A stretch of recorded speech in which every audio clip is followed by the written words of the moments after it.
నన్ను మొత్తం సెట్లో ఎప్పుడు బోన్లో నిల్చోబెట్టలేదు, బయటే నిల్చోబెట్టారు. సో నేను చాలా ఎక్సైటెడ్ ఉన్నా ఇక్కడ నిల్చొని మాట్లాడడానికి.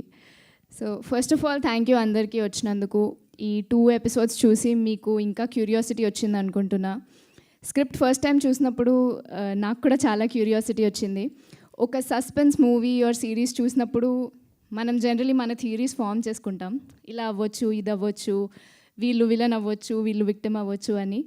కానీ నేను అలా చాలా సిరీస్ ఫామ్ చేసుకున్నా, చాలా థియరీస్ ఫామ్ చేసుకున్నా ఈ స్క్రిప్ట్ చదివినప్పుడు. కానీ ఇందులో వచ్చే ట్విస్ట్స్ అండ్ టర్న్స్ వాటిని అన్నిటినీ మించి ఉంటాయి. I did not see it coming and you will also not see it coming. నేను చాలా ఎంజాయ్ చేశాను ఈ సెట్లో వర్క్ చేయడం.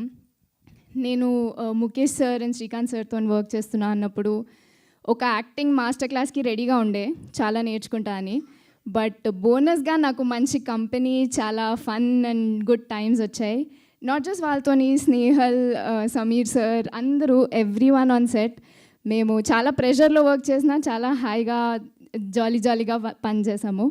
So it's all very nice. And అంత ప్రెషర్లో కూడా Santosh sir, Surya sir, Raj Kumar sir ఆ స్ట్రెస్ని వీలైనంత వరకు మా వరకు రానికుండా, ఎక్కడ క్వాలిటీలో కాంప్రమైజ్ అవ్వకుండా, స్టోరీలో కాంప్రమైజ్ అవ్వకుండా చాలా హై క్వాలిటీ ప్రోడక్ట్ని తీశారు. అది మీరు ఆల్రెడీ చూశారు.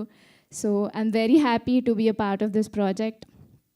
వేద లాంటి ఒక స్ట్రాంగ్ క్యారెక్టర్ని పోర్ట్రే చేయడం నాకు చాలా గర్వంగా ఉంది. ఈ ప్రాజెక్ట్ చేయడానికి సంతోషంగా ఉంది, లక్కీగా అనిపిస్తుంది. అవన్నీ కాకుండా I'm very proud to be a part of objection my lord. And ఇంత మీనింగ్ఫుల్, ఇంత ఒక మంచి మెసేజ్ ఇచ్చే, ఒక మంచి పాయింట్ ఉన్న సిరీస్ నేను చూసి చాలా రోజులైంది, నేను చేసి చాలా రోజులైంది. So I'm very very proud to be a part of this. I hope you like it. Thank you Ananya garu. ఎన్నో ఇయర్స్గా మనల్ని అద్భుతమైన పాత్రలతో అలరిస్తున్న సమీర్ గారిని మాట్లాడవలసిందిగా కోరుతున్నాం.